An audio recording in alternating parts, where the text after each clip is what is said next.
ዞን ያው ሁሉ ጆሮ ኑሮት አንድም ሚዲያ የለውም። ሰው ልጅ ግን እቺን የምታክል ጆሮ ይዞ እንዴ ያለው ተቀሪ ሂሳብ ይጮህብሃል። ሰውየውን ያገኙትም ይጮህብሃል። ታክሲ ይጮህብሃል። አንዳንዴ ክብ ዱባ መስለ አንዳንዴ ደግሞ ቀስተ ጉንዳን መስለ ልትገኝ ትችላለህ። ሰው የመከርከው የራሱን ጉዳይ የመከርከው ስልኩን ያነሳል። ሚስቴስ ጨቀጨቀኝ ስክሮል አረጋት ነበር እንደዚህ ብዬ እኛ ጡት ከጣልን ጀምሮ ያልጣልነው ነገር የለም። ጡት የጣልነው በምሬት ስለሆነ ማለት ነው። በሶማሌ የትየለሌ ድረስ ሄዷል። የትየለሌ የት እንደሆነ ማናቀም መድኃኒት ፍለጋ ሐኪም አድነው መሸጥ ነው ስራው። የሚያድን ሰው አይደለም። በቃ ነጋዴ ነው። አረ እየሰማችሁ ምንድነው ኢንጂነር ነው ምናምን አልኩት። አይ ቃሚ ነው አለኝ። እና ሄልሜንቱ ምንድነው? ሲመረቅን ከሰማይ ድንጋይ ይመጣል ይመስሏልና አርማጌዲዮንን ነው የሚያስበው። ሰው ሲደበድብህ ቁርጭምጭሚቴን ምናምን ራሴን መታኝ አንገቴን ወገቤን ብሎ ምናምን የሚል ነገር አይሰራም። በጣም መጠንቀቅ ያለብህ ሽንጤን መታኝ ወሽመጤን አለኝ ማለት ነው። ከባዱ በወርም ውስጥ ታይዋለ። ያንተ አሁን ኢንተርቪው ደስ የሚለኝ ነገር ኢንተርቪው ነው። ጆክ እንዳወራህ አይደል? ብዙዎች እኮ ኢንተርቪው ብለው እስቲ ያችን አዎችን ቀልዳት ብለው ስራ ያደርጉብሃል ማለት ነው።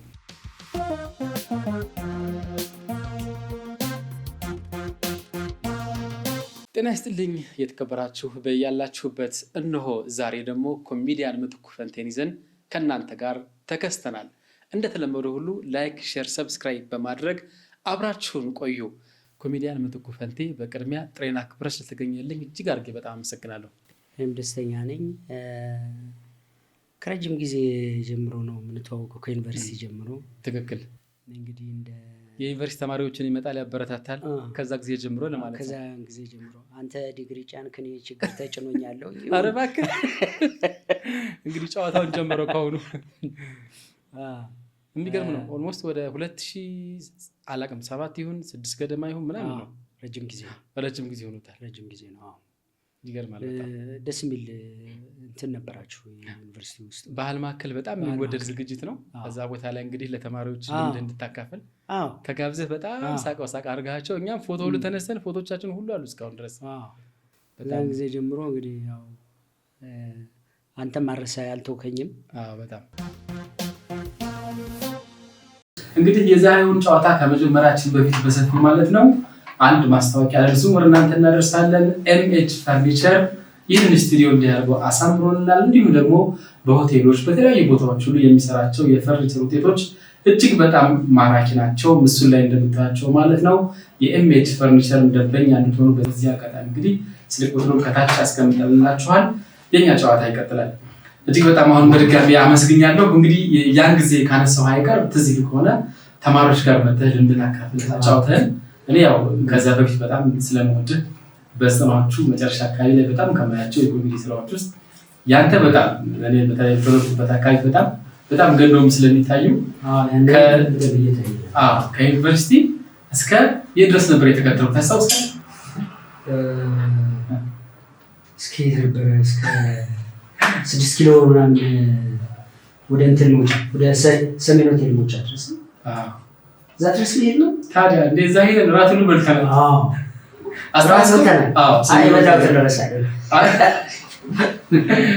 በጣም ይገርም ነው። ለእኔ በጣም የነበረኝ አንደኛ ህልሜ ነበር አንተ ማግኘት፣ ሁለተኛ ነገር ደግሞ በቃ ያኔ የነበረኝ ደስታ የነበረኝ የምታደንቀው የምታከብረው ሰው ስታገኝ የሚኖረው ስሜት እስካሁን ድረስ በቃ ትልቅ ኢነርጂ ነው። በነገራችን ላይ በእናንተ በነበራችሁት ውስጥ በጣም ጠንካራ ሰዎች ነበሩ። ብዙዎችን እንግዲህ አውቃለሁ። አንዱ አንተ ነህ። ከዛ በኋላ መጽሐፍን ማበረከትክልን ምናምን መጽሐፎችን ከአንድ ሁለት ያበረክታል እና መምጣት ልክ ነበር። የወደፊት ላገኛለሁ እኔ ልማር ነው የመጣሁት። እዛ የነበረው አንድ ቦታ ስትሄድ እኮ ልትማር ነው። ሰው ጋር ስትሄድ ያው ሰው በቀን ውስጥ የሆነ ነገር ይነግርሃል። ሰው ታገኛለህ በህይወት ውስጥ ዝም ብለህ የምታስበው አብሮ የሚኖር ምናምን ሰው ታገኛለህ። እሱንም አምንበት ነው። ከፍላችሁኛል ግን ክፍያማ እንግዲህ ከእናንተ አልቀበልም። ተማሪ ናችኋል። ግን በዚህ አጋጣሚ ብዙ ቦታ ያው ትገኛለህ ልምድ ለማካፈል በተለያየ ጉዳይ ነው። በተለየ ግን ተማሪዎች ጋር ስትገናኝ የሚሰጥ ስሜት አለ። አንደኛው ተማሪዎች እዛ ውስጥ ያለው ተማሪ ነገ የት እንደሚደርስ ማንም አያውቅም። ልክ እንደኛ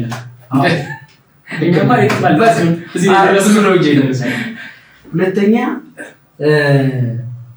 የምታገኛቸው ነገርም አስበው የሰጣቸውን ነገር ኮሚኒኬት ያደረከውን ነገር አስበው ነገም ስታገኛቸው የሚገርም ነገር ይሰማል። እና እንደዚህ አይነት ገጠመኞች ብዙ ነው ያሉኝ በዚህ በትምህርት ጉዳይ። እኔም ራሴ የመማር ከፍተኛ ፍላጎት ያለኝ ሳልማር ቀረው እንጂ እንደሱ አይነት ነገር ነበረኝ። አንደኛ በዩኒቨርሲቲ ውስጥ ስታሳልፍ አንዱ ትልቁ ነገር ከዩኒቨርሲቲም ከጨረስክ በኋላ ኮሚኒኬሽኑ ነው። ሁሉ ተማሪ በየቦታው አለ፣ በየቦታው ትገናኛላችሁ ምናምን ደስ ይላል። እሱ አሁን ራሱን የቻለ ነገር ነው። ብዙ ነገር አይረሱም። ከዛ በኋላ ከሆነ በቃ ልክ ስደውልልህ አልፌ ስለምደውልልህ እንደው አንዳንድ ጊዜ ለትንሽ ለትልቅ ነገሩ ማስቸገሩም ብዬ ስለማስብ የኑስ ከደወለ ወይ አዲስ ዓመት ነው ወይ ዓመት ባል ነው ትለኝ ነበርና እኔ በጣም እንሰቃለሁ። ለምን ነው እንደዛ የምትለኝ? ጊዜው ስለሚረዝም ነው ወይስ ምንድን ነው? አንደኛ ስልክ ላይ አስቦ የሚደውል ለምሳሌ እንዳንተ ዓመት ባል እሱ ካልደወለልኝ አለባቸው አሊ ይባላል እና ዓመት ባል እሱ ካልደወለ በቃ ደስተኛ አይደለሁም። እኔ እንኳን መልሼ እንኳን ላልደውልለት እችላለሁ። በሙስሊም ዓመት ባል ልረሳ እችላለሁ፣ እሱ አይረሳኝም። ይገርማል። እና በበዓል በሆነ ጊዜ የሚደውሉ ሰዎች አለ። አንዳንዴ ምንድነው መሰለህ በስልክ አይደለም ጓደኝነት በልብ ነው። በልብ ውስጥ ስላለ ሰውን ስደውል ደስ ይለኛል። አልተውከኝም ረጅም ጊዜ እና ምንም መረጃ ስፈልግ ምንም ሰው ስፈልግ ደውል እና ደስ ይላል እንጂ በጣም ያ የመምጣት ያንዱ ነገር እሱ አይደል ሰው ማትረፍ ነው። በቃ አንተ አንዱ ነው። በጣም አመሰግናለሁ። ደስተኛ ነኝ። እንግዲህ ያው የፍልፍሉ በጣም ወዳጅ ጓደኛ ብዙ ነገር ወንድም ነህ። እንደውም ከሰሞኑ ሁሉ ከታመመ በኋላ ሆስፒታል አብረን ሁሉ እያደረግን ነበርና እንደው ያለበትን ሁኔታ ለዮኑስ ሚዲያ ቤተሰቦች ትንሽ ነገር ብትልልን። ታሞ ነበር፣ አስደንግጦን ነበር እንደ ጓደኛ። ያው አሁን በተለያየ ሁኔታ አብረን ስራዎች ላይ አልፎ ብንገናኝም እንደ ጓደኛ ግን ዝም ብሎ የሚያም ነገር አለው፣ ትረብሻለህ። እና ባለፈው ትንሽ አመመውና ሄድኩኝ፣ ይዘው አደርኩና እንደ ንስር ዝም እንደዚህ ብዬ አፍጥጬ እያየሁት ነው ያደርኩት፣ ስለተረበሽኩ ማለት ነው። እና ጠዋት ላይ ነቃ፣ ደህና ሆነ። ደህና ሲሆን እኔ ራሴ የሆነ ነገር ያደረግኩ ነው እንጂ በእግዚአብሔር ኃይል ሁሉ አይመስልም። ምክንያቱም ተጨንቄ ስለነበር እና አሁን ጥሩ ነው፣ ቤት ገብቷል፣ እየተንቀሳቀሰ ነው ምናምን ጥሩ ነው ያለው። እግዚአብሔር ይመስገን። እንግዲህ እግዚአብሔርን በምን ያው አብረው ስላለህ ጭንቀቱን ምናምን ስላየው ያለውም ኮሚኒኬሽን አለ፣ የሰውም ጭንቀት አለ። እንደው እሱ ጊዜው ደርሶ እስከሚያመሰግን ድረስ የጠየቁ ያሰቡ ምናምን ትልልቅ በድርጅት ደረጃ ያሉ ትልልቅ ካምፓኒዎች ምናምን እኔን የሚያውቁኝ መንገድ ላይ ያስቆመው እንዴት ሆነ የሚሉኝ ምናምን እጅግ በጣም አመሰግናቸዋለሁ፣ አከብራቸዋለሁ። እና ለሱም ብዙ ያሰቡለት ሰዎች አሉ። እንደውም አንድ ሴትዮ መንገድ ላይ ያስቆማኝ መኪና ይዛለች። ስማ አለችኝ፣ አባቷ ከጎን አለ፣ ትልቅ አባት። የኔ አባት ኮላፕስ አድርጎ ነበር፣ እዛ ቤት ነው ሄዳ ነው ይድናል እንዳታስብ ብላ ቻርጅ አድርጋኝ ሄደች። እና እንዲህ አይነት ሰዎች ብዙ አሉ። እና አሁን ጥሩ ነው። አሁንም ጠዋትም ደውዬ ነበረ፣ ፍልውሃ ገብቶ ራሱን ሕክምና ማለት ነው ፍልውሃ እዛ ገብቶ ወጥቷል። አንድ ጥሩ ወዳጃችን አለ አብሮት የሚያደር ኦሎይስ ሳይሰለች የሚያደር ከቤተሰቡ በተጨማሪ ኪሩቤል ይባላል ማስተር። ኦሎይስ ሳይሰለች እሱ አብሮ አለ ከጎን። እና ለእሱም ትልቅ ክብር አለኝ። የስፖርት ባለሙያ ነው። እኔንም ጤናዬን እንዳላጣ ስፖርት ያሰራኛል ምናምን፣ እጅግ ማከብረው ነው። ስፖርት ቤት አለው ሳይሰለች እንግዲህ አብሮታል።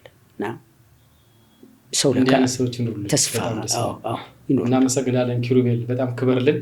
ቴንኪው በጣም ፍልፍሉ እንደው የተለየ ስሜት የሚያሳየው አሁን ለምሳሌ ሲታመም ምን አይነት ስሜት ያሳይ ነበር? ወይም ደግሞ አንተስ አጠገቡ ሆነህ ስትጠብቀው እንደው ወይ የሚያስቅ ባህሪው ምናምኑ ትዝ ብሎ ይሄ ነገር የታዘብኩት ነገር አለ? ሲሄድ እኔም እኮ ዝም ብዬ ጆክ ነው ማወራው ወይ ቀልድ ነው የምንቀላለደው። ይስቃልና ይደክመዋል፣ እሱም የሆነ ነገር በቃ በኋላ ልተኛ ነው ምናምን፣ ያው ድካም ላይ ሆኖ ይገባል።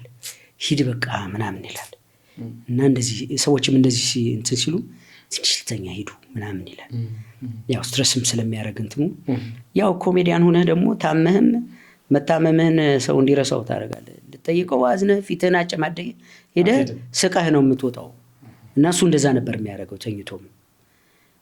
ተፈጥሮም እንደዛ ነው። እሱ ዘን ብትለውም የሚሆን አይደለም እና ይቀልዳል ማለት ነው። ያ ተጨንቀህ ሂደህ ልታየው ሄደህ አንተ ፈን አድርገህ ትወጣለህ ከውስጥና ደስ ይላል።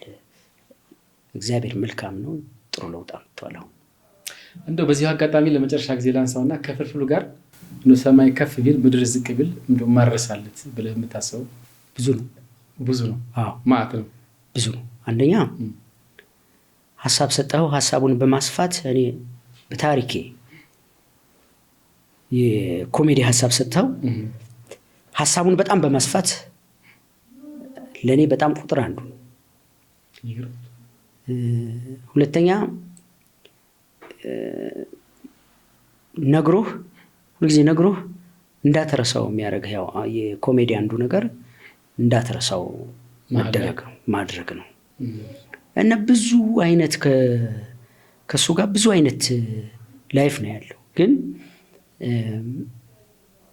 በእኔ ሪከርድድ የሆነ ነው የተያዘ ነው የሚለው ያደርገው የነበረው ነገር ምናምን እና ባለፈውም ታሞ የት ነው የሄድ ነው ምንድነው ያደረግ ነው ምንድነው የሰራ ነው ምናምን ትላለህ። አንዳንዴ የነበረህን ታሪክ ድምስስ ማድረግ በጣም መጥፎ ነገር ነው። በጣም ታሪክ ማለት መልካም ያለው ነው እና ሳስበው በጣም የሚገራርም ነገር አድርገናል። አንዴ ስልክ አላነሳለት ብዬ ይናደዳል በቀላሉ እና ኮንትራት ታክሲ ይዞ መጣ ሊደባደብ ከነ እና ሆቴል ውስጥ ጮሆ ይዞኝ ወጣው ማለት ነው። ሰው እንትን እንዳይል ጎትቼው ወጣው። አሰፋ ነበረ። እኛ ዞር ብለን ከሆቴሉ ጀርባ ስራ እያወራን ነው። አሰፋ መጣ፣ እጁን ልብሱን እየሰበሰበ። እሱ የሚያስበው ተገዳደሉ ምናምን ብሎ ነው። የመገላገል ሞራል የነካችሁት እንዲህ ልገላግል እኮ ነው የመጣው። እኛ ስራ እያወራን ነው እና ደዳል ቶሎ ይተዋል ምናምን። እንደሱ አይነት ባህሪ ነው ያለው። የሚቆጣ ይመስላል፣ ግን ዝም ብሎ የማይረባ ቁጣ ነው። ዋጋ የሌለው ቁጣ ነው የሱ፣ ቶሎ የሚጠፋ። እንደዚህ አይነት እንትኖች ብዙ ነው ያሉ። በጣም ይገርማል። እና ቁጭ ብለህ እንግዲህ እያንዳንዱ ኮሜዲያን በእኔ ኦብዘርቬሽን የማወራላቸው ብዙ ነው እያንዳንዳቸው። ምክንያቱም ዝም ብዬ አሁን እንትና አብሬው ሰርቻለሁ እንትና ጓደኛዬ ነው እንዲሁ ልጻፈው ብል ምንድን ነው ያለው ምናምን ስል ለካ ብዙ ነው። እያንዳንዱ ኮሜዲያን ብዙ ነገር ነው ያለው። ስለዚህ ያንን መመስከር ያንን ማውራት ግዳጅ ነው። ምክንያቱም የኖርክበትም አርቱ ላይ ስትኖር እኮ እየበሰልክ ነው የምትመጣው። የትልቁ ዋጋ ለሌላው መመስከር ነው። ብዙ ታሪክ ነው ያለው። ግን ብዙ ስራ የሰራኸው እኔ አሁን ብዙ ስራዎችን የማያቸው ከእሱ ጋር ነው። በተለይ በጣም ልባችን የገባህበት ስርዓትና ሐኪም አድነው አለ እንዴ! በጣም አሁን ሐኪም አድነው እሱን የሚያስነቅ ራሱ ኮሜዲ ያለ ወይ በተለይ በእኛ ጀኔሬሽን ፍልፍሉ አለ ማሲንቋ፣ ፍልፍሉ አለ ዶሮና ማሲንቋ ብዙ ነው ከእሱ ጋር እና ደግሞ እንስማማለን። አንዳንድ መድረክ ላይ እንትን ስትል እኮ ሁኔታ ስትወረውር የሚመለስልህ መልስ የስምምነት አሁን የመናበብ አንዱ ነገር ነው። በቃ አዲስ ነገርም ፈጥረህ የሆነ ነገር ስትል ምላሹ አንተን ሌላ ነገር እንድታመጣ ያደርጋል። ኮሜዲም አንዱ እሱ ነው። እንደው ነገሩ እመጣባቸዋለሁ እንደው ያለ ሰዓታቸው እንዳይሆን እንጂ ግን አብዛኛውን ስራ የሰራው ከእሱ ጋር ነው ብለን እናስበው። አብዛኛው ጥንድ ስትሆን ከእሱ ጋር ነው። ብዙውን ከእሱ ጋር ነው።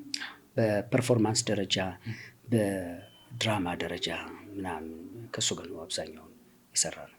እንግዲህ እስኪ የተወሰነ ደግሞ ለዩኑስ ሚዲያ ቤተሰቦች አሁን ስለ ትውልድ ቦታ ትንሽ ልናነሳ ነው። ጎጃም ውስጥ ቡሬ አካባቢ ነው የተወለድከው። የብዙዎቻችን ልጅነት ውስጥ የማይረሳ ብዙ ነገር አለ። ኮርኬ የተጫወተ ሊኖር ይችላል፣ የተጫወተ ሊኖር ይችላል። እንደ ልጅነቱ እንደ ትዝታው እንደ አካባቢው ብዙ ጊዜ ምለው ነው ያው ልጅ ሆነህ እኔ እንደውም ልጅ ሆነ አሁን ደስ የሚለኝ ምን መሰለህ ልጅ መሆን በጣም ደስ የሚለው። ግብር አትከፍልም፣ ደረሰኛ አይቆረጥብህም ምናምን ልጅ መሆን እሱ ነው ትልቁ ነገር። ያኔ ልጅ ሆነህ ዋና ትዋኛለህ፣ ታለቅሳለህ፣ ሆድህን ነው የምትሞላው ምናምን በቃ እንደዛ ያኖርኩበት ቡሬና ቲሊሊ መካከል ጉሻ ሽንኩርታ አሁን ገሊላዊት ባታ የምትባል እዛ ቦታ ነኝ የተወለድኩት ቤተሰቦቼ። ከዛ እንግዲህ ቡሬ ነው አብዛኛውን የተማርኩትም ምን ያልኩትም እዛ ነው። የልጅነቴን እንትን በጣም የምወደው ነው። አሁንም እንደው ማረፍ ስፈልግ ወይ ደግሞ ደስ እንዲለኝ ስፈልግ ወደዛ ቦታ መሄድ ነው ደስ የሚለኝ። ቤተሰብ ጋር ምናምን የምታነሳው ያረከውን ነገር የረሳውን ነገር ሁሉ ያስታውሰዋል። እንደዚህ አድርገህ በልጅነት እንደዚህ ሆነ ምናምን ይሏል። ትበጠብጥ ነበር፣ እንደዚህ ታረክ ነበር ምናምን እያሉ ሲነግሩ አንተ ረስተዋል እኮ። አንዳንዴ የልጅነትህን መርሳት የአለመብሰልም አንዱ ነገር ነው።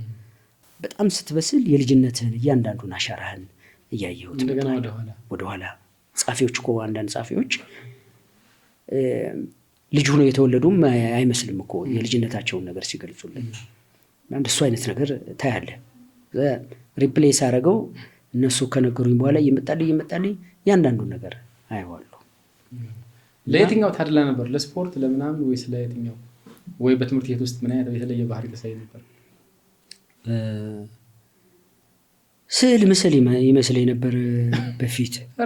እኔ ስዕል ስፖርታዊ እንቅስቃሴ በጣም የምወድ፣ ሙዚቃ ትምህርት ቤት ውስጥ ዝም ብለን ከበሮ ይዘን ሁሉ ትምህርት ቤት ውስጥ አሁን አሉ ጓደኞቻችን የተለያየ ቦታ ያሉ ዝም ብለን ስንጨፍር ልናደር ሁሉ እንችላለን የሆነ ነገር ሰበብ አድርገን እና እንደሱ አይነት ነገር አለ። አሁን በትምህርት ቤት ውስጥ ማረሳው ብዙ ነገር አለ። በትምህርት ቤት ውስጥ ያው አንዱ ነገር ትምህርት ቤት ሩቅ ስለሆነ በእግርህ ነው የምትሄደው። ስትሄድም ስትመጣ ይረባሃል። ሩቅ ስለሆነ የእግር መንገድ አለ። ዳገት አለ። እሷን ነው ወጥተህ የምትመጣው። ስትሄድም ስትመጣ ይረባሃል። ስንት ደቂቃ ትፈጅ ይሆን? ወይስ አንድ ሰዓት ከምናምን? ጭራሽ አንድ ሰዓት በለው። በጣም ይገርማል። እንደዛ ናት እና ግር ብለህ ትሮጣለህ። ውሻም ያሯሩጣል በመንገድ ላይ ዝም ብሎ ካጥር ወጥቶ መንገድህን ቶሎ እንድጨርሰው ያደርጋል። እና አንዳንዴ ብዙ ጊዜ ብየዋለሁ ይሄን ስመለስ ስለሚርበኝ ገና ቤታችን ሳልደርስ ሰው ሳገኝ ደህና ዋልክ ጋሽ? ደህና። በእኛ ቤት በኩል ነው የመጣኸው? አዎ። እኛ ቤት ጢስ ይጤሳል። አዎ ካለኝ ደስተኛ ነኝ። እናቴ ያለች ምግብ እየተሰራ ነው። አላየውም ካለኝ ሰድቤ ልሮጥ እችላለሁ። እና ሁልጊዜ እናታችን ከቤት እንድትጠፋ አንፈልግም። ብዙ ጊዜ የምለው እሱ ነው። ማንዴላ 27 ዓመት ታስሯል ደቡብ አፍሪካን ነፃ ለማውጣት። እናቶቻችን 50-40 ዓመት በቤት ውስጥ ይዛ በተለይ ገጠር ላይ ያሉትን መዝናኛ የላቸውም፣ ምን የላቸውም። አባቴ ምንም ከዛ ቤት እንድናጣት አንፈልግም። እና ያን ያክል ዓመት ቁጭ ላሉ ቤት ውስጥ እና እሷ አለች ማለት ጭስ ማለት ስራ አልወጣች ማለች ቤት ምግብ እየሰራች ደስ ይላል። ክብር ለእናቶቻችን። አዎ በጣም ግን የመጨረሻ ልጅ ነህ? የመሀከል ላይ አሁን ተወዳጅ ልጅ እንደሆን ካውቃለሁ በቤተሰብ። ግን ተወዳጅ ሆንከው በጥባጭ ስለሆንክ ይሆን ወይስ ደግሞ አትበጠብጥም? አይ በጠብጣለሁ። ቤተሰብ የሚወደው በጥባጭ ልጅ ነው ይባላል። አባቴ እንደዚህ አይነት ነገር አለው። እኔ የተለየ ማድረግ ግን መሞከሪያ ያደርገኛል እንዳይጥ። ሌሎችን ለማስተማር እኔ ሊቀጠቅጠኝ ይችላል። እና እንደዚህ አይነት ነገር አለ። መሀከል ላይ ያለ ልጅ ነኝ። እንግዲህ ከዛ በኋላ ከትምህርት ህይወትህ በኋላ ያው መቼም የት ነህ ብትባል ወደ አዲስ አበባ የሚለው ታሪክ ነው የሚከተለው። እና ወደ አዲስ አበባ የመጣህበት መንገድ አመጣጥ የመጀመሪያ ከሆነ ያው ነገሩ የመጀመሪያ አመጣጥ ምን ይመስላል ብለን እናንሳው እንጂ። የእናቴ የት ናት? እዚህ ነው የምትኖረው። አሁንም አለ እዚሁ አንዱ ወንድሜ። እሷ ናት እዛ ጋ ያለኝን እንቅስቃሴ አይታ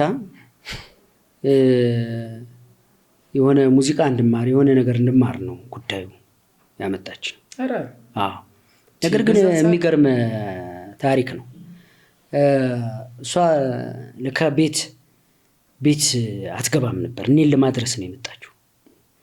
እና ይሄ ትራጀዲ ነው። እሷ እዛ ቤት በዚህ በኩል ሂደህ እዛ እንደዚህ አይነት ቤት አለ ሂደህ ወንድምህን አገኘው ብላ እሷ አስገብታኝ እሷ ተመለሰች። ከዛ በኋላ አረፈች እናቴ ጋር ሄዳ ማለት ነው። እና ሺና ውስጥ በቃ እንደምትሞት ታውቅ ነበር ማለት ነው።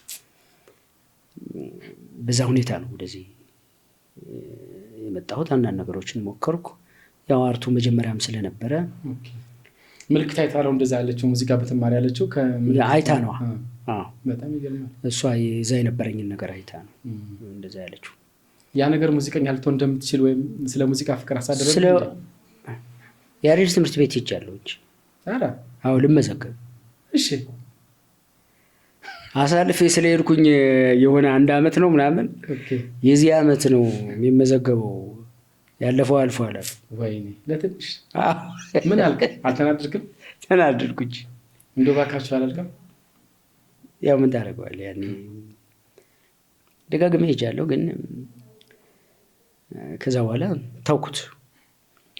ያው መስመርህ ላይሆን ይችላል፣ ግን አሁንም ሙዚቃ አደምጣለሁ በደንብ። ያው እዛ በልጅነቴ ግን ማንጎራጎር ምናምን ወድ ነበር። አሁን ዝፈን ብትለኝ ድምፄ ጎሮሮዬ ጋር እስከሚደርስ መታገስ አለብህ። እውነት ነው አለ። ይኸውልህ ከግሬ ነው የሚጀምረው ድምፄ። ሞከር ስታረግ ስላየው እንደው እንዴት ሞከረው እያልኩ ነበር። ግን በፊት በደንብ ትዘፍን ነበር ማለት ነው? በደንብ ዝም ብሎ ማንጎራጎር? ዝም ብሎ ማንጎራጎር እንደሱ እናደርግ ነበር። ጓደኛ ላይ በህይወት የለም፣ ከእሱ ጋር በቃ እንጣምራለን። ዝም ብለን ሰርግ ቤት ምናምን እንገኛለን። ይገርማል።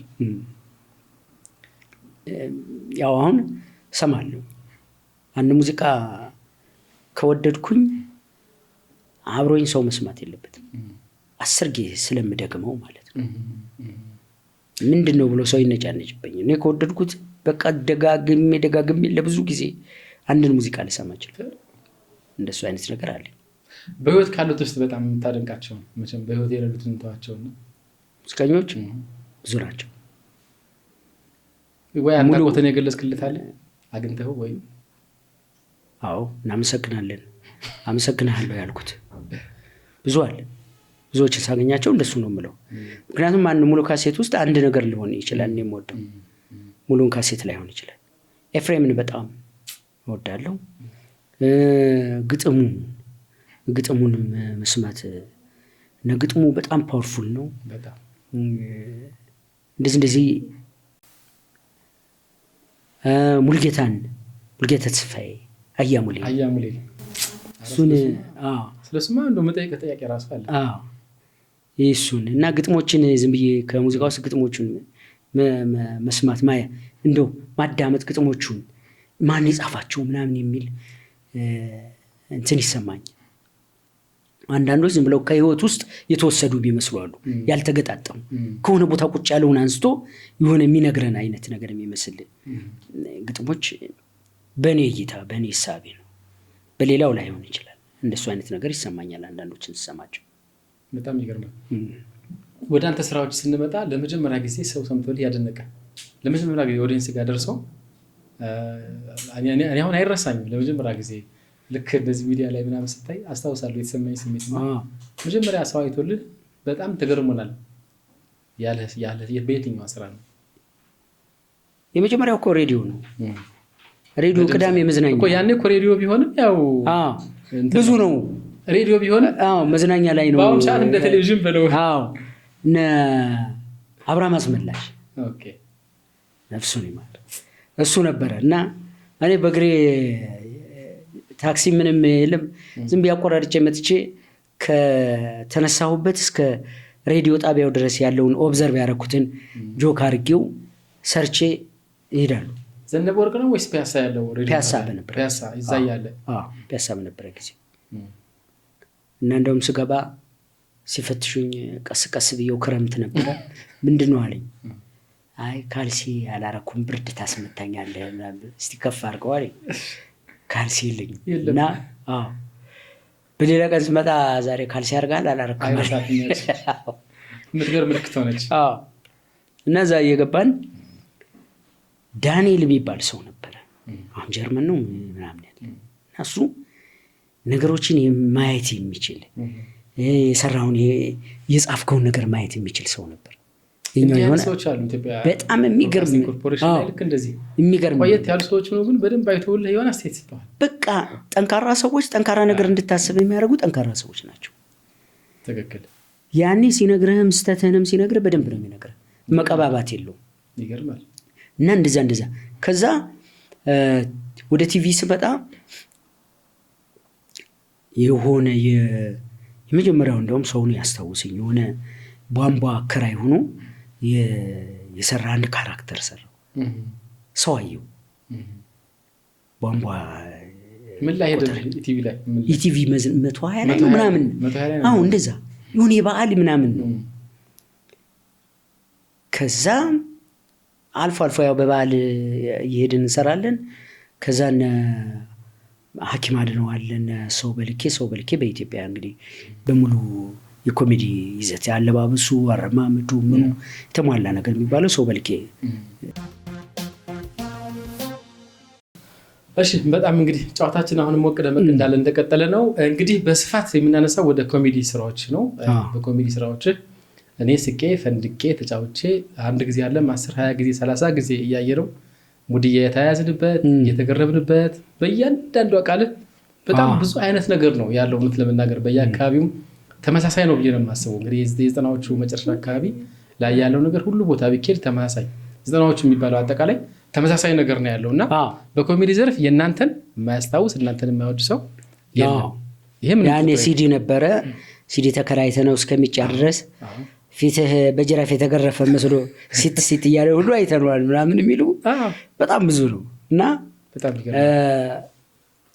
ብዙ ሰው ብዙ ነገር ብሏል በዛን ጊዜ እና በጣም አነጋጋሪ ከነበሩ ስራዎች አሉ የሐኪም አድነው ካራክተር ነው እና እኔ በጣም ይገርመኛል። አሁን ሐኪም አድነውን እንደዚህ አይነት የባህል መድኃኒት አለ ወይ? አሁን በእውነተኛው ዓለም በተጨባጩ ዓለም ብናዞረው እውነት ይገኛል ወይ?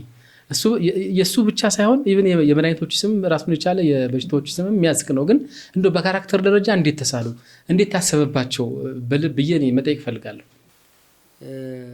ምንድነው መሰለህ ሐኪም አድነው መሸጥ ነው ስራው። የሚያድን ሰው አይደለም። በቃ ነጋዴ። ኧረ እየሰማችሁ ከስንት ዘመን በኋላ መሸጥ ነው። ምክንያቱም የሞት መንገድን የሚያሳይ ሐኪም አይደለም። ሐኪም እኮ ማዳን ነው አይደል ስራው። 9 አይነት አሟሟት አሉ። አዎ ብዙ አይነት አሟሟት የሚነግርህ ለመድኃኒቱን የሚሸጥ ፍላጎት ነው። ሐኪም ቤት እኮ የምትሄደው እንዳትሞት ነው። ትክክል። እንድትድን ነው የምትሄደው፣ ከህመም እንድትፈወስ ነው። እሱ ምርጫህን ነው የሚያደርገው። በቃ መሸጥ ነው ጉዳዩ።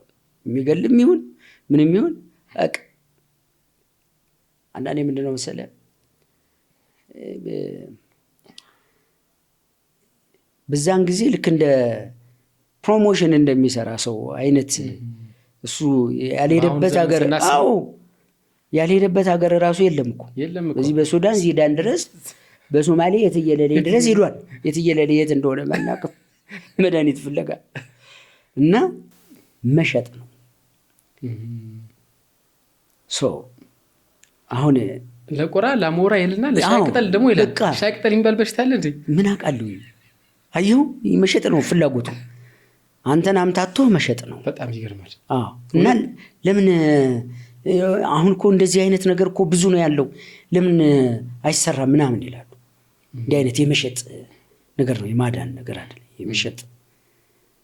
እና እኔም ሳስበው አሁን ሁኜ ሳስበው ሰውየው በቃ ያው ራስን ስራዎችን ምናምን ትገመግም የለ በቃ መሸጥ ነው የሰው ዓላማው፣ መኖር ነው፣ መሸጥ ነው። እና ገዳይም ነገር እየሰጠ ቢሆን መሸጥ። እንደውም አንዴ ጠጪው ይላትና ታጠኙው ደግሞ ይላታል። በቃ ብዙ አምጣቶ ነው የሚሸጠው። ማምጣታት ነው። እንደው የሐኪም አድነው ግን አሁን ድረስ ቢመጣ ሁሉ ትላለህ፣ በዚህ ዘመን ራሱ ቢመጣ ሁሉ ትላለህ። አዎ መሸጥ አሁንማ ያው ሁሉም እኮ የመሸጥ ሁኔታ ላይ ስላለ ያው ነው፣ አዲስ ነገር አይሆንም። አጭበርባሪ በስተዋል። ደህና አደርክ ብሎ እኮ አሁን ከዚህ እንትን ካፌ ነው የመጣሁት። ካፌው እንዴት አይነት ጥሩ መሰለ ብሎ ፕሮሞሽን ሰርቶብኝ ሄደ። እና እንደውም በሱ ለምሳሌ የፍቅር አንድ ያጣብቁኝ አንድ ያላቁኝ ምናምን የሚለው ይህን የሚሰራ ሰው መሰለኝ ደውሎልኝ ያውቃል። እንደው ችግራችንን እኮ የሰውን ባህሪ ያየው እንደዚህ እኮ ነው የሚሆኑት። ጭራሽ እንዳጋራይቶስ በቃ እንዳጋራይቶ ማለት ነው። እና ይሄ ሁሉ እንትን ይልሃል። አሁንም ድረስ እንደው አልተስማማውም እኮ ያቺ ነገር አለች ምናምን ይልሃል። የፍቅር መድኃኒት የምታጣበቀው ምናምን ተጽዕኖ ከባድ እኮ ነው። የድራማ እውነትም ይመስላል። ለተጽዕኖ አንዱ ምልክቱ ደግሞ ስምህም ራሱ ሰዎች በስምህ ራሱ አይጠሩም። ከሆነ ድራማውን ሲወዱት እሱን ይይዙታል። የካራክተሩን ስም ይይዙታል። እና ሲጠሩ አንተ ሁሉ ዝም ብለህ አንዳንዴ ረስተኸው አንተ ሰርተኸው ሄዳል እኮ ረስተኸው ዝም ብለህ ስትሄድ ንቀት አለብህ እንዴ ምናምን ይላሉ። ምንድን ነው እየጠራው አይደል እንዴ? ረስተዋል እኮ ስምህ ያደርገዋል። እና እንዲህ አይነት ነገሮችን በጥንቃቄ መስራት መሞከር ነው እንግዲህ። ምክንያቱም ለመጠንቀቅ ሞክራለሁ። ካራክተሩ በደንብ ወይም የያዝኩት ሀሳብ ሰው ጋር ደርሶ ዋጋ እንዲኖረው ማሳቅ ብቻ አይደለም፣ እኔ ማስገረም የሚባለውንም ነገር ነው።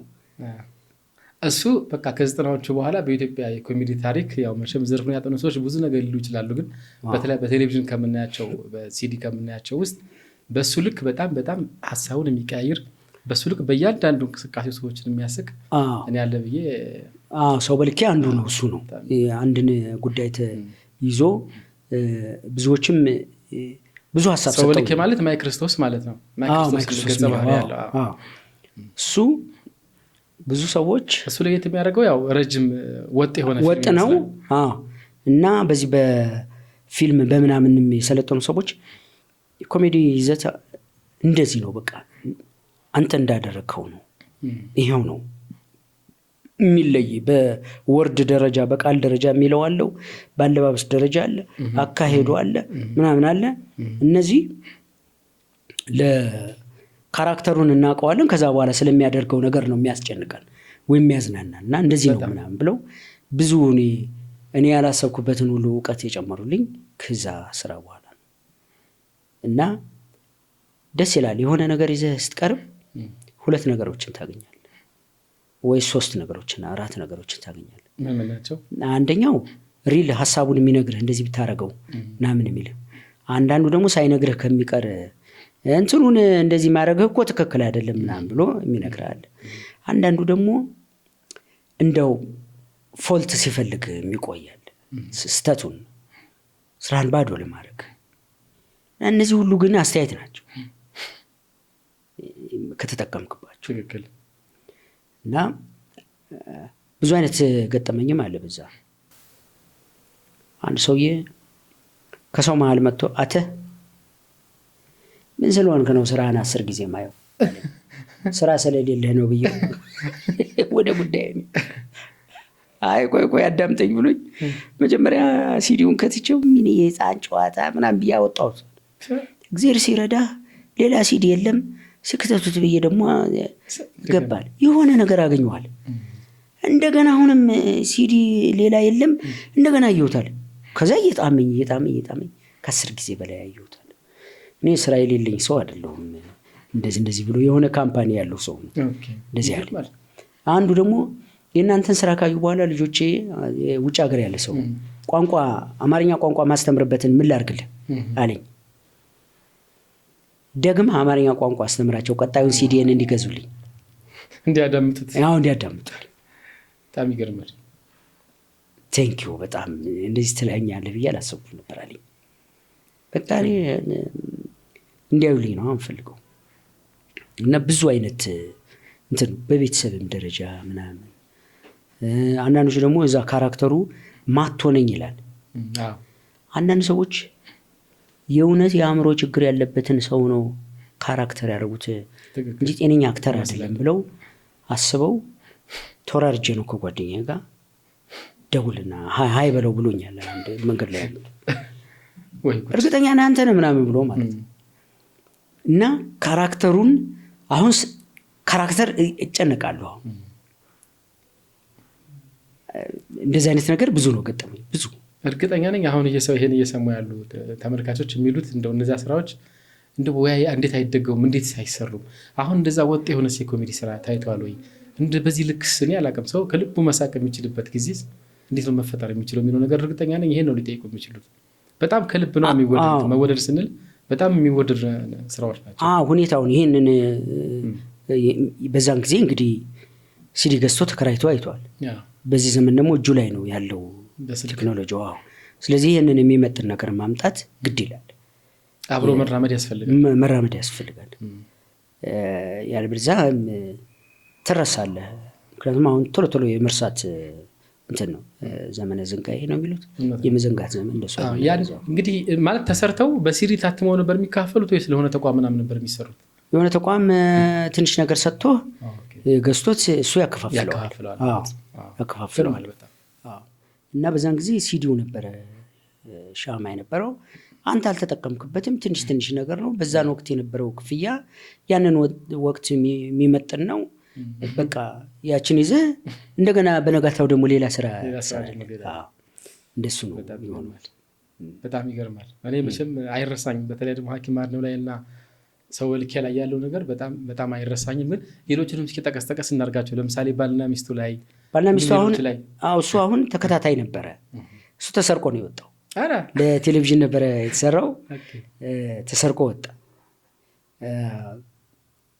እንደውም ያኔ እኮ እንትንን ደረሰኝን ተነበይህብን ብለው ሰዎች አኩርፈውኝ ያውቃል።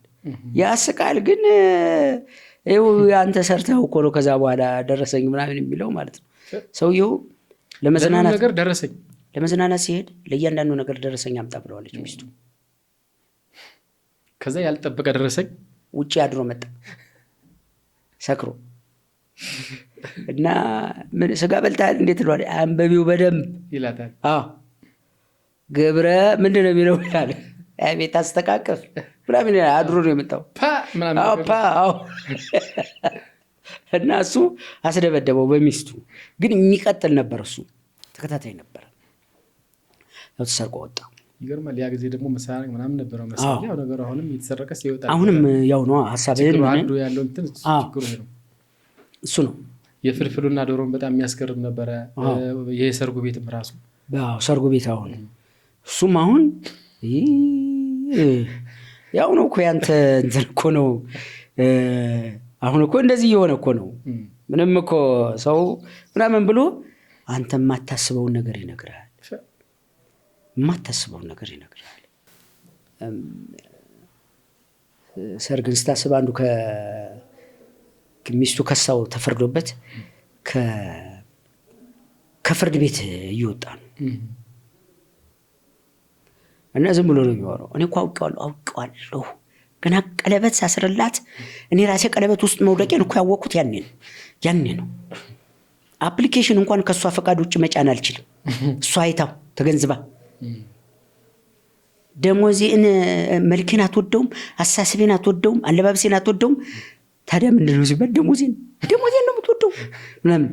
እሱ ስለተፈረደበት ነው እንደዛ የሚለው። እና አንዳንዴ የነበርንበትን ነገር እንጠላለን ወይ የሆነውን ነገር እንጠላለን።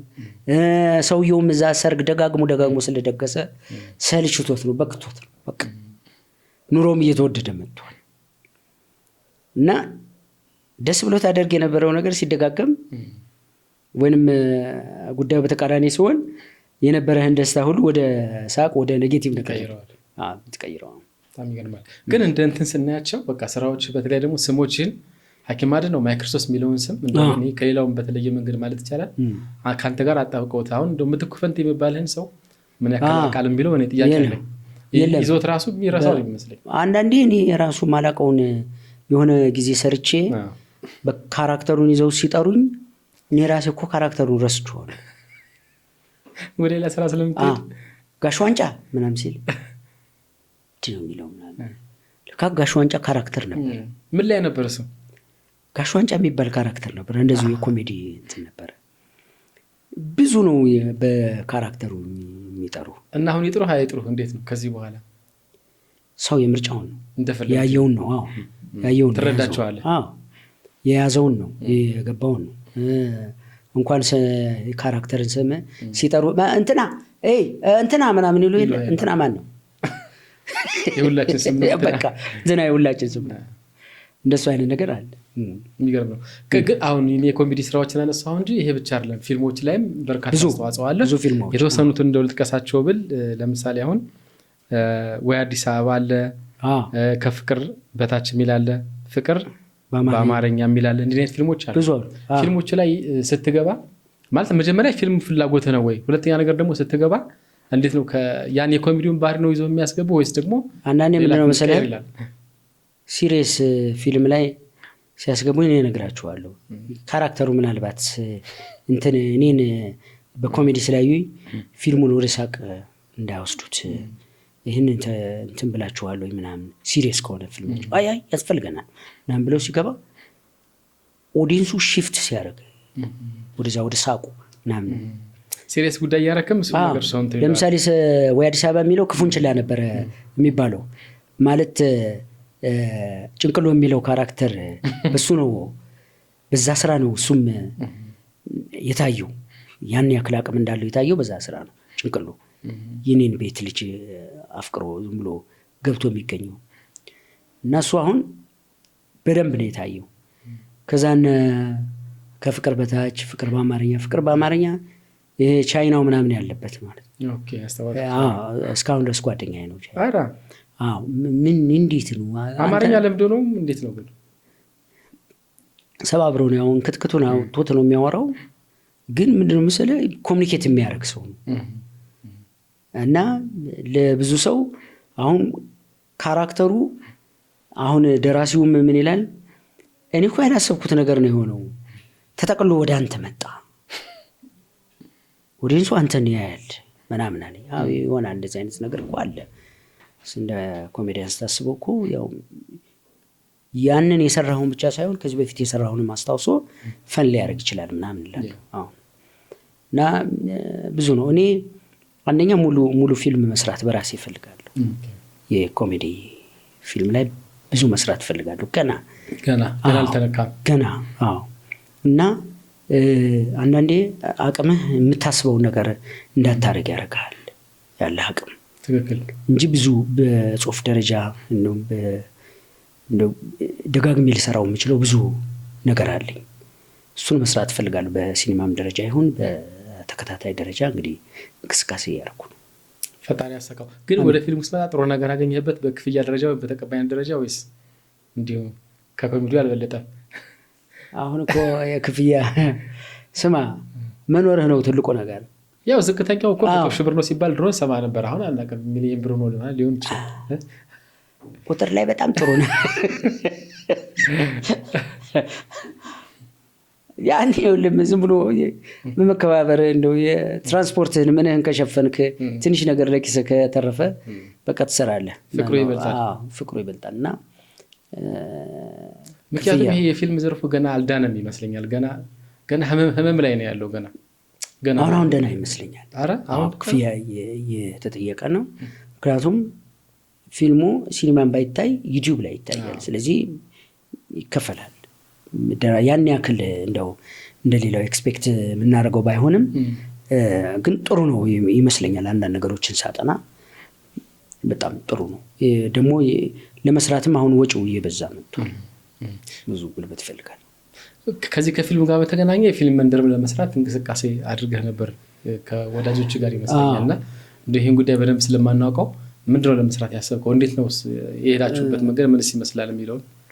ወንዴ ኮንታ የሚባል ጓደኛዬ ድምፃዊ እና ጎበዝ ድምፃዊ ብቻ አይደለም ንቁ ጎበዝ አሳቢ ወታደር የነበረ ነው። የሚገርም ሰው ነው በጣም። እኔ እሱን አሁን በድምፃዊነቱ ነው የምናውቀው። ሌላ ሀሳቤውን ብዙ አናውቀው። ይገርማል። ከዛሬ 10 ምናምን ዓመት በፊት ነው የፊልም መንደር መመስረት አለበት ኢትዮጵያ ብዙ ነገር አላት ምናምን ብሎ ፊልም መንደር መመስረት አለበት ብሎ ሀሳቡን ይዞት ሲመጣ ሁኔታውን ሲያወራይ ሳየው እኔ አይሆንም ብለውም የሚቆም አይደለም ሰውየው። አሁን የታውን አየው የሚሆን ነገር ነው። የማይችል ነገር እዚህ ምድር ላይ የለም። 14 ዓመት ልፋቱን አላቆም። ያ ከዛ በኋላ መሬት ተሰጠ። አሁን እዛ መሬት ላይ ትንሽ እንቅስቃሴ ለማድረግ ተሞከረ። ገና ነው እንግዲህ በሀሳብ ደረጃ እዛ ደረጃ ድረስ ደርሷል። ይሄ ማለት እንግዲህ እንደ ሆሊውድ እንደ ቦሊውድ እንደሚባለው እንደ ኖሊውድ እንደሚባለው ማለት ብዙ አይነት ነገሮች ይኖሩታል። መንደር ነው፣ ፊልም የሚሰራበት መንደር ነው። አንደኛ እሱ የተነሳው ደግሞ ኮንታ ጫካ አለ። ጫካው እና አማዞን ምናምን ፊልም ይሰራባቸዋል። ኮንታ ጫካ ደግሞ እዛ አካባቢ ተፈጥሮውም እንደ አማዞን አደገኛ እንስሳትም የሉም። ያን ያክል የከፋ አደጋ የሚያመጡ እንስሳትም የሉም። አማዞን ጫካ ውስጥ እኮ ጉንዳንም አካባቢ ሊያስለቅቀው ይችላል ምናምን እና እኛ እኮ የተሻለ አማራጭ አለን የሚል ሳቤ ነው። እኔ አሁን ይህን ላስበው አልችልም። ገብቶሃል? አስቦት አመጣው እና ሌላ ገጽ ያለው ሰው ማለት ወንዴ ኮንታ ነው። የማይሰለች አንድን ጉዳይ ይዞ የማይተው በቃ ኦልዌይስ አለ። አንድ ጉዳይ ከያዘ ይዞታል እና እንዲህ አይነት ነገር ስለሆነ እዛ ደረጃ ደረሰ። ጥሩ ነው። የመጨረሻ ፕሮዳክት ሲገኝ ወይንም የሆነ መስመር ሲገባ ይገለጻል በሚል ነው እስካሁንም ዝም የተባለው እንጂ ኦልሞስት መሬቱ ተሰጥቷል። በጣም ይገርማል። እንደዚህ አይነት ስለዚህ ፕሮሰስ ላይ ናቸው። አሁን ትንሽ ስታክ አርቋል፣ ግን ቦታው ግን ተለይቷል። ተለይቷል። አንዳንድ ነገሮች እየተሞከሩ በጣም የሚገርም ነው እውነት። ይሄ በጣም ትልቅ የሆነ እድል ማለት ብዙ ሰው ሲሰማ በጣም እርግጠኛ ነኝ ይደነግጣል። አሁን የፊልም መንደር እንደ ህልም የምናየው ነው። እኛ እንግዲህ ብዙ ፊልም አይተን ያደግነው ስናድግና እንግዲህ ከ10 ምናምን ዓመት በፊት ነው እሱ እንግዲህ ሀሳቡን ይዞት የመጣው። በዛን ሰዓት ይህን ነገር አስበው መዝለቅ ማለት ወንድዬ ኮንታ በጣም ምስጋና ይገባል። የእሱን ነገር በሌላ ጊዜ እንደው በሰፊው ሊወራ የሚችል ሰው ነው። እኔ እንግዲህ ይጻፋሉ ወይንም ደጋግመህ አስባቸው ብዙ ነገር የማታጣባቸው ሰዎች ውስጥ አንዱ እሱ ነው። እንደ ጓደኛም አብሬውም እየኖርኩም አይቼዋለሁ። ስቲል ነው ሂዝ ማይ ፍሬንድ እና የተለየ ነገር አለው። የተለየ ነገር ያንን ግን መጎትጎት ይፈልጋል። አንደኛ በልጅነቱ ወታደር የነበረ ነው እና አንድን ጉዳይ የመጨረስ እንትኑን ያዳበረ ሰው በፍጹም የሚተው አይደለም፣ ወደኋላ የሚል አይደለም። እነዚህ ደረጃ ደርሷል። ትግሉን ግን እንደው ስታየው በጣም ከባድ በጣም እና በኋላ አምነውበት ያለው ነገር ትክክል መሆኑ የታወቀው በተለያየ ሁኔታ ነው። ለምሳሌ እዛ አካባቢ መዝናኛ ሲፈጠር ምናምን ሲፈጠር ለካ ያሰበው ነገር ትክክል ነው ብሎ የታሰበው። ይሄ እኮ በነገራችን ላይ ለየትኛውም የኢትዮጵያ አካባቢዎች፣ ዞኖች፣ ወረዳዎች፣ ክልሎች እንዲህ አይነት እድል ቀላል እድል መስሎ እንዳይታያቸው ልክ እንደ ታላቁ የህዳሴ ግድብ አንዳንዴ እኮ በማስ ላይ ይታሰብ ይችላል። በብዙ ሰው አንድ ጉዳይ አይታሰብም። ዓለም እኮ በግለሰቦች ነው የታሰበችው። ከዛ በኋላ ሀሳብ የሚመጣው ከግለሰቦች ነው። ከዛ እየዳበረ ነው። የግለሰቦች ሀሳብ ትኩረት ቢሰጠው እኮ ብዙ ነገር ነው ያለን ብዙ ነገር። ግን አንድ ግለሰብ የሆነ እኔ እኮ ከብዙዎች ክሬት ከሚፈጥሩ ሰዎች ጎን እኮ ብዙ ጊዜ አውሮፕላን የሰራ ሰው ጋር አብሬ ነበርኩ። አሁንም መኪና የቅንጦት መኪና የፈጠረው ሀብታሙ አሁን አብረን ነው ያ መኪና ዋጋ እንዲያገኝ እየሰራን ያለ ነው ምናምን። እንግዲህ እነዚህ በግለሰብ ደረጃ ኪሳቸውን፣ ጉልበታቸውን፣ ጊዜያቸውን አባክነው የሆነ ነገር የሚያመጡ ናቸው እና በማስ አይደለም ዓለም ዋጋ ያገኘችው። ግለሰቦች ያስቡታል፣ ብዙዎች ዘንድ ይጋባል ጉዳዩ። ከዛ የሀገር ሀብት የሀገር ንብረት ይሆናል እና እንደዛ ነው እና እንደው በየአካባቢው ያሉ የተለያየ ሀሳብ ያላቸውን ሰዎች ትኩረት ብንሰጣቸው ብዙ ነገር እንዳለን መገንዘብ ይቻላል ብዬ አስባለሁ። በጣም ትልቅ እድል ነው። በጣም ትልቅ እድል ነው። አንድ የፊልም መንደር በእኛ አካባቢ መጥቶ ተቋቋመ ማለት ምን ያክል ሰው እንደሚመጣ የዓለምን ትኩረት የአፍሪካን ትኩረት የሚስብ ከኢትዮጵያ አልፎ ነው የሚሆነው እና አንድ ቀን እናስበዋለን። በደንብ አግዙት ወንድዬ ኮንታን። ከተቻለ ደግሞ በእኛ በየኑስ ሚዲያ አንድ ቀን የማግኘት እድል ሊኖረን ይችላል። እንጠብቃለን። እንግዲህ አሁን ላይ በቲክቶክም እያየንህ ነው። ያው ገና እየጀመርክ ቢሆንም ግን ደግሞ ገና ከጅምሩ ደግሞ ሳቃቀለው ሚሊዮን ደረጃ ገብተህ ቁጭ ብለሃልና ይሄ በጣም ያስደነግጣል። አሁን ምንድነው መሰለህ ቀለል ያሉ ነገሮችን ማሰብ ነው። ሰው ሲደበድብህ ቁርጭምጭሚቴን ምናምን ራሴን መታኝ አንገቴን ወገቤን ብሎ ምናምን የሚል ነገር አይሰራም። በጣም መጠንቀቅ ያለብህ ሽንጤን መታኝ ወሽመጤን አለኝ ማለት ነው። ከባዱ በሆርሙዝ ታየዋለህ ትቆማለህ በቃ። እና ትንሽ ነገሮችን ትጀምራለህ። ትንሽ ነገሮች ለካ ዋጋ አላቸው። እና 1-2 ቪዲዮ ነው የሰራሁት። አንዱ 2 ሚሊዮን ታየ። በጣም ያስደነግጣል። አንዱ ወደ 900 ምናምን ታየ። ኦኬ አሁን እንደዚህ ሲታይ መጠንቀቅ አለብህ። ለካ በዚህ ልክ ለካ ሰው ጋር በደንብ ማሰብ ለሙከራ ተብሎ የተሰራው በዚህ ልክ ሰው ጋር የሚገባ ከሆነ አስፈሪ ቴክኖሎጂ ነው ማለት ነው።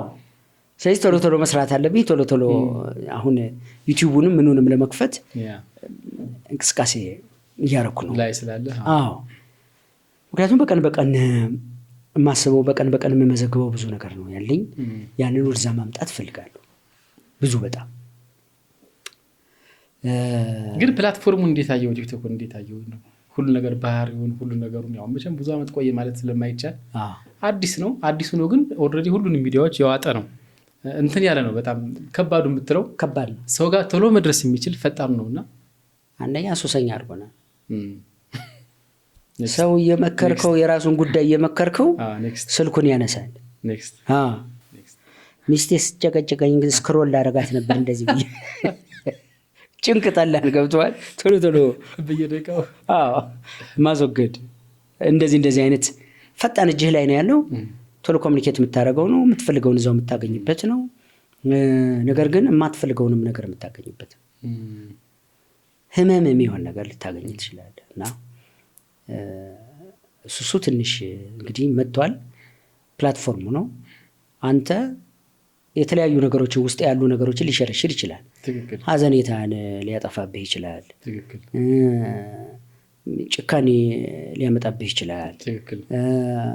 ህፃናት ላይ ደግሞ የተለየ ነገር ሊያመጣ ይችላል። እሱ ነው ትንሽ ችግሩ እኛ ጋር። ምክንያቱም የእድሜ ገደቡ ስለሌለ ቢኖርም ተግባራዊ ስላልሆነ ህፃናት እንዳያዩት ማድረግ ማትችልበት ሁኔታ ላይ እንደውም ልጅ ሲያለቀስ ዝም ማሰቢያ አድርገውታል። በቃ የኔ እህቴ ልጅ ነበረ ትምህርት ቤት ሲሄድ ስልኳን ደብቆበት ሄዳል። ሲመጣ ቀጥታ ከትምህርት ቤት እንዲያገኘው ማለት ነው። ልጁ ደብቆት ሄዳል። እንዴት አይነት ልጅ ነው ደግሞ? እና ልጆች ሲያዩ አይተሃል አይደል? አሁን እኮ ፊትህን አይደለም የሚያዩት ስልክህን ምናምን እያሉ ነው የሚያዩ። እና ስልክህ ጋር ነው ኮሚኒኬት የሚያደርጉት። በጣም ይገርማል። ድሮ እኮ የከሌን አዋራው አጎት መጥቷል ምናምን ተብለህ እንዴት ነህ? እኛ ጋር እኮ እንደዚህ ያለ እናንተ ጋር እንዴት ነው? ትምህርትን እየተከታተልክ ነው? ተባረክ ጥሩ ልጅ እንደሆንክ ምናምን ብሎ ኮሚኒኬት ያደርጋል፣ ይዳብሳል ምናምን። አሁን ስልክ ስቶ ዞር ብል ነው የምትባለው። ህፃናት ደግሞ አንተን ማውራት አይፈልጉም። አሁን እሱም አንዳንዴ ዝም እንዲሉ እያደረጋቸው እኮ ነው ያን ቪዲዮ ማለት ነው። እነሱም ዝምተኛ ሆኑ። ዝም እንዲሉ ሳይሮጡ ሳይቦርቁ ሳይጫወቱ ዝም እንዲያሉ እያደረጋቸው። የሆነ የእድሜ ገደብ ነገር ቢኖረው ነገሩ እንዴት ይኖረዋል? ከተከፈተ አንድ ቴክኖሎጂ እኮ ማንም ሰው ያየዋል። እንግዲህ ፊልም ከተከፈተ ሰው እንደሚያየው ሁሉ ግን ምንድነው መሰለህ አውሮፓውያን እኮ አሁን ህፃናት ከ18 ዓመት በታች ወይም ከ13 ዓመት በታች ያሉ እንዳያዩት እነሱም ስለሚያውቁ አያዩትም። ያን የኛ የከለከልከውን አይደለም። በጣም ከባድ ነው። በአንድ ጊዜ ትልቅ ሰው የሚጠቀመው ነገር ላይ አምጥቶ ልጅ ቁጭ ማድረግ እኔ እንጃ መጨረሻችን ከባድ ነው። በጣም ይታሰብበት ከባድ። አንድ ማቀው በቅርብ ሰው እንደዚህ ልክ ሲገባ ቤቱ ገና ሞባይሉን ከበር ላይ መስቀያ ነገር አስቀምጦ እንዳይቀበሉት በቃ ትንሽም ቢሆን ለማተረፍ ነው እሱ እንደ ያርባት ድሮ መስኮት እንደምትባለው በቃ አለቀ። እነዛ ካላረክ አሁን አትችልም። አንደኛ ልጆች ናቸው ያውቁታል ምናምን ትላለህ። አይናቸው ደግሞ ይጎዳል ምናምን። ከተወሰነ ጊዜ በኋላ መነጽር ካላረጉም ላይንቀሳቀሱ ይችላል። እኔ እኮ ከተወሰነ ወር በኋላ እግሬን አያይልኝም፣ በእግሬ ርቀት አያይልኝም አይኔን። ትክክል። በጣም አይናችን ሳናቀው ደክሟል። በጣም ከባድ ነው። ግን ቲክቶክ ላይ ብትመጣ በየትኛው እያሰብክበት ነው? የኔ መንገድ ያው ኦልሬዲ በኮሜዲ በጣም ኮሜዲ ነው ታውቃለህ። ግን ብዙ አይነት አማራጭ አለ። ሀሳብ እስካለ ድረስ ብዙ አይነት አማራጭ አለ። እኔ አሁን ዝም ብሎ የጉዞ ነገር የተፈጥሮ ነገር በጣም ስለሚሰበኝ እዛ ጋር ብሰራ እመርጣለሁ። ኮሜዲው የማይቀር ነገር ነው። እነዚህን በደንብ መስራት እፈልጋለሁ። የተለያየ ሀሳብን ቢኖርህ እንደው ትንሽ ቀለል እያረክ ብትችል በኮሜዲ ያዋዛ መናገር ቢቻል ብዬ አስባለሁ። ምክንያቱም ሰው አሁን አንድ ትልቅ አባት ናቸው በሞት አፋፍ ላይ ሆነው ልጆቼን ጥሩልኝ፣ ቤተሰብን ጥሩ አሉ። ተሰበሰቡ። አይዞ አያቴ ይሻልሃል፣ አይዞ ሰው ታሞ ይድናል ምናምን ሲል አይ እኔ መሄዴ ነው፣ እናንተ ግን ፎሎ አድርጓል፣ በቃ ተከተሉ፣ አይቀርላችሁም ነው። ሰው ፎሎ ታደርጋለህ ሁሉንም ነገር። ሰው ሊከተል ሊያይልህ የሚችለውን ነገር መምረጥ እንግዲህ የራሳችን ፈንታ። በጣም ከባድ ነው። በጣም ከባድ ነው። እንደው እንዲታይ የምንፈልገው ነገር ራሱ ፍላጎቱ ልክ አሁን እንዳነሳው ሰውዬ ከሞትን በኋላም ራሱ ሰዎች እንዲያዩን የሚፈልግ ነገር አለብን። በጣም ከባድ ነው። ግን ያለው ተሞክሮ ቲክቶክ ላንተ በጣም አሪፍ እና ተስማሚ እንደሆነ ከጅምሮ አይተነዋልና ታብታብ አድርጉልኝ ሳትል አላልክም። ደግሞ አላልኩም ጊፍት ስጡኝ ትንሽ ከፍ ላድርገውና ማለት አይቀርም እኮ። ግን ገብተው ፎሎ እንዲያደርጉ ቀጥታ ምትኩ ፈንቴ በሚለው ነው ያለው ወይስ ኦፊሻል? ትኩፈንቴ ኦፊሻል ብዙ ነው ያለው በስሜ ብዙ ነው። ምን ያክል ፎሎወር ነው አሁን ያለው? ፎሎወሩ 31,000 ነው በሁለት ቪዲዮ አካባቢ። እባካችሁ ገባ በሉና 100,000 እናድርሰው። እኔም ቪዲዮ አልጫንኩም ሰሞኑን። 100,000 ሚሊዮን ያድርሱ። ምን ችግር አለ? ያው እርግጠኛ ነኝ አንተም ስትመጣላችሁ በጣም እየጨመረ እንደሚሄድ። አዳዲስ ነገሮች ይኖሩኛል እንግዲህ ይጠብቁ።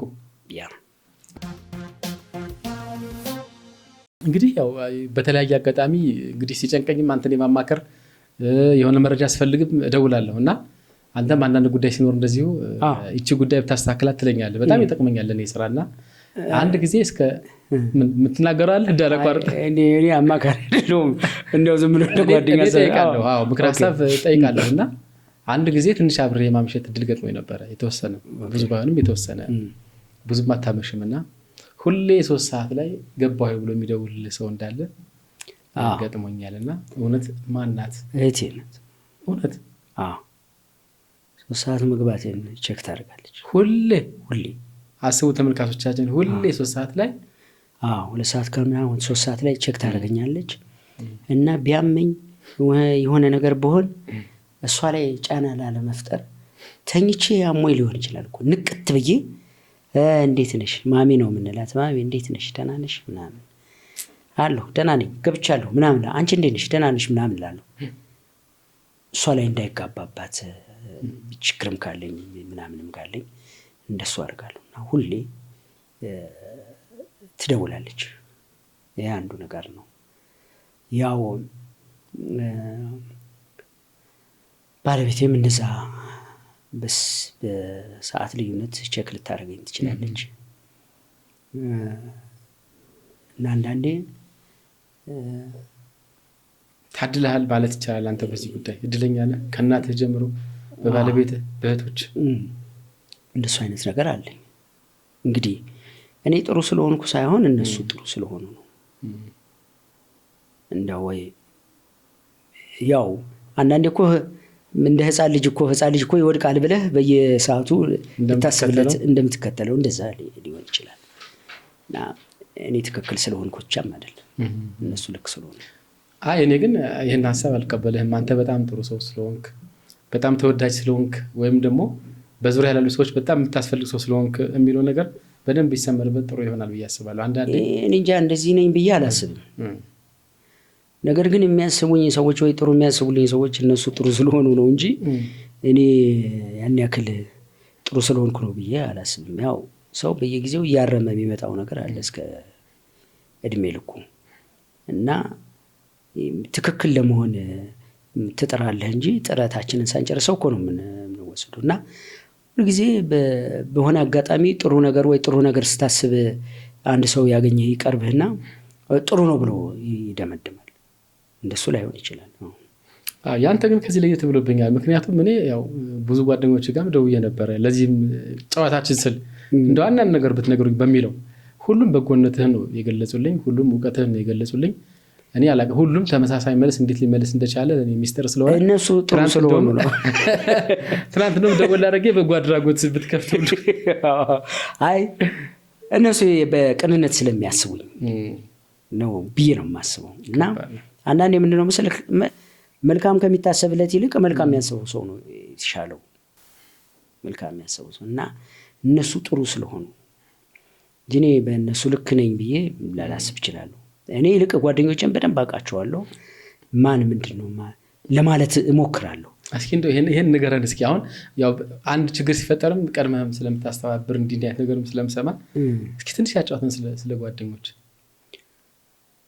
ጓደኞቼ እንግዲህ የተለያዩ ጓደኞች አሉ። አርቱ ውስጥም ያሉ አርቱ ውስጥ ከዛ ውጭም ያሉ። እሺ አርቱ ውስጥ ያሉት ያው ይታወቃሉ። በተቻለ መጠን ያው እንደማመጣለን፣ አያቸዋለሁ። አንዳንዴ እንደኔ ችግር አለ፣ እንደኔ ይከፋቸዋል፣ እንደኔ ምናምን።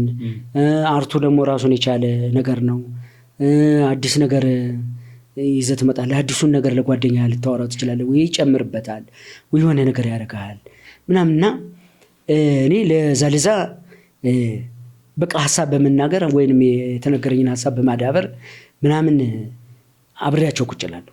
አንዳንዱ የማይደረስበት ሐሳብ የሚያስቀና ሐሳብ ይነግረዋል። ከአርቱ ውጭም እንደው አርቱ ላይ ተሳታፊ የሆኑ ጓደኞች አሉ። ተረፈን በተለይ እንዳትረሳብኝ። ተረፈ እንግዲህ የተለየው ሰው ነው። ከዚህ በፊት አርቱ ላይ ተሳታፊ ነበር። ሎሬት ጸጋዬ ገብረመድህን ቲያትር ሰርቷል። እና ተረፈ አዲስ ነገር ሼር የሚያደርገኝ፣ አዲስ ነገር ሲያገኝ ሐሳቡን የሚነግረኝ እና የተለየ ሰው ማለት ተረፈ ነው። ተረፈ ለብዙ ሰው ስነግረው እሱን ሰውዬ ብናቀው ምናምን ይላሉ። ምን አይነት እንትን እስኪ ተረፈ አንዱ ነገሩ ለምሳሌ የቱር መኪና ይይዛል። የቱር እንደ ትራቭል ይሰራል። እኔ ሸኘኝ ብየው የሚሸኘኝ መስመር ፒስታ ከሆነ አይ መኪና ይጎዳብኛል ሸኘም ነው የሚለው። ቋንቋም አይመርጥም። ለምንድን ነው የሰጠው? መኪናውን እኔ እንጀራ መበላበት ነው፣ ለኔ ነው የሰጠኝ። የኔ መኪና እንዲጎዳ የማልፈልገውን ያክል የሰጠኝ መኪና የኔ ስለሆነ እንዲጎዳ አልፈልግም ይላል። ይህንን መኪናውን የሰጠው ሰውዬ ራሱ አያውቅም ይህን ማለቱ። ሌላው ለማድረግ ብሎ ከተነሳ ግን በማድረግ ሂደት ውስጥ ሞት የሚያመጣ ነገር ቢፈጠር እንኳን የማይመለስ ሰው ነው ተረፈ። አዲስ ሐሳብ፣ አዲስ ኦብዘርቭ የሚያደርግ ነው። ኤቭሪ ነገር ኦብዘርቭ ያደርጋል። ለምሳሌ ትልልቅ ጉዳዮች እንደ በሚዲያ ያደነቅነውን ምናምን እሱ የሆነ ነገር አግኝቷል። ጉዳዩን ሲፈልገው ደግሞ ልክ ነው።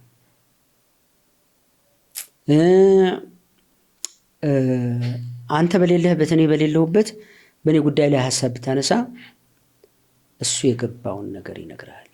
ተከትሎ እንትን አይልም። የለም እንደዚህ የሚባል ነገር የለም።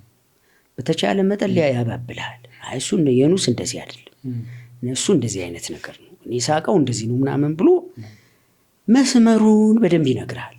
እስኪ ገባ እምቢ ብትልም እምቢ ብሎ ነው እንጂ የሚሄደው አንተ ያልከውን ሐሳብ ገና ማጥራት ያለበትን ጉዳይ ሳያጠራ እኔን እኮ አሁን ስተቴን ሊያውቀው ይችላል። ይህን ነገር ተው ሊል ይችላል እንጂ ያንተን መልካም ነገሮች ግን ባገኝበት አንዳንዱ ነው ምን ተከራካሪ አስቀምጠኛ አንተን መናገር እንኳን የማንችልበት ምናምን ይላል። አንዳንድ ጓደኛችን ከሱ ጋር ያለ ዝም ብሎ እኮ ነው የሚከራከረው። እኔ እኮ ስህተት የምሰራ ሰው ነኝ ምናምን እላለሁ። እንደው የሱ ብዙ ነው። ተረፈ እንደው የሚነግረኝ ነገር ሁሉ አንዴ ምን አለኝ መሰለህ፣ ድሬዳዋ አገኘሁት። ድሬዳዋ መጥቻለሁ ስለው እሱ ለቱር መኪና ይዞ እዛ ነበረ። የሆነ ጎሚስታ የሚሰራ ልጅ አሳየኝ። ያው ጎሚስታ የሚሰራውን ይኸው አለኝ። አየሁት። ጽሁፏን ቀረብና ቱታው ላይ የጻፋትን ጽሁፍ እያት አለኝ። ቀርቤ ሳያት ነፋስ ነው ዘመዴ ትላለች። ፍጹም ኦብዘርቨር ነው። በጣም ይገርማል። የሚገርም ነው። እና ሁልጊዜ ደግሞ መጽሐፍ ጻፍ የሆነ ነገር አድርግ ምናምን ነው የምለው። ዶክመንት እሱ ጋር ነው ያለው። የሙዚቃ ዶክመንት፣ የዜናዎች ምናምን እሱ ጋር ታገኛለህ። ጎሚስታው ግን አድናቂ ነው። አንድ ቀን ደግሞ ምን ነገር ነው 75 ዓመት ሰውዬ ሄልሜንት አድርጎ ይዞራል። ምንድነው ኢንጂነር ነው ምናምን አልኩት። አይ ቃሚ ነው አለኝ። እና ሄልሜንቱ ምንድነው?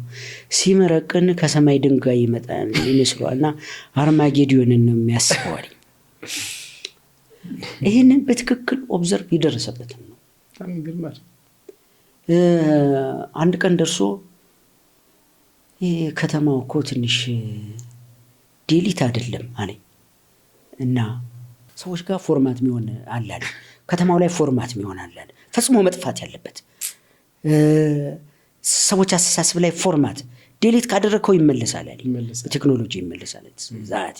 በቃ እሱን ሳስብ ብዙ ነገሮችን እንዳስብ ያደርገኛል እና ሀሳብ እንዲኖረኝ ያደርገኛል። እሱ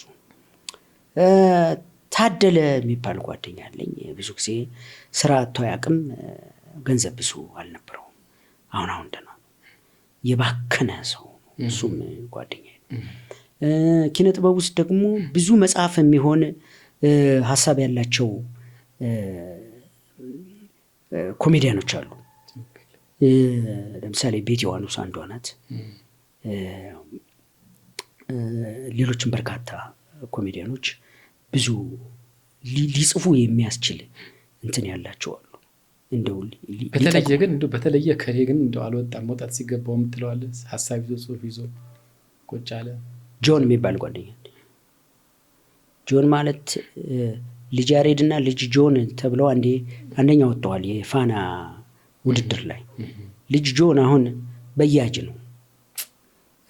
ባለፈው የግጥምና የስዕል ምናምን ብዙ አይነት ነገር ያለው ልጅ ነው። ክሬቲቭ ነው እሱ። አሁን እንደው ወደፊት ቢመጣ ብዬ ማስበው እሱን ነው። ሌሎችም አሉ በየቦታው ብዙ የሚጽፉ የሚያስቀኑ ሰዎች አሉ። እና ሁሌ ማገኛቸው ስታገኛቸው እኮ ምንም አይጨምሩልህም። አንተ ውስጥ ያለውን ነገር ይገፉታል፣ ያንቀሳቅሱታል። የሚጨምርልህ ሰው እኮ አይደለም። አሁን የአንተ ውስጥ እኮ ብዙ ነገር አለ እንድታስበው ያደርገዋል። አዎ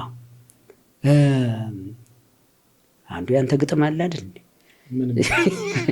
የነገን ታይቷል እንዴ? ያው ግጥሙን ስታነበው አንተ ውስጥ ያለውን የሚጭርብህ ብዙ ነገር አለ። በጣም ብዙ እንደዛ ማለት ነው። መጽሐፍን የምታነበው ይጨምሩልሃል ያንተ ውስጥ ያለውንም የሆነ ነገር ግን እንትን ይለዋል ብቻ። የሆነ አንዳንዴ ኮራታችን እናገኘዋለን። የሆነ መጽሐፉ የሆነ ፓርት ላይ በቃ የሆነ ነገር ላይ ታገኘዋለህ። እና ብዙ ነው ብቻ የኔ ጓደኞች እንግዲህ የሚቆጡኝም አሉ። ለምንድን ነው ስራ የማሰራው? ዝም ብለህ ታቅዳለህ ምናምን የሚሉኛል። ወደፊት እያልክ ብዙ ስራ ታስቀምጣለህ። አዎ ይሄ አንዱ መለያ ነው መቼም።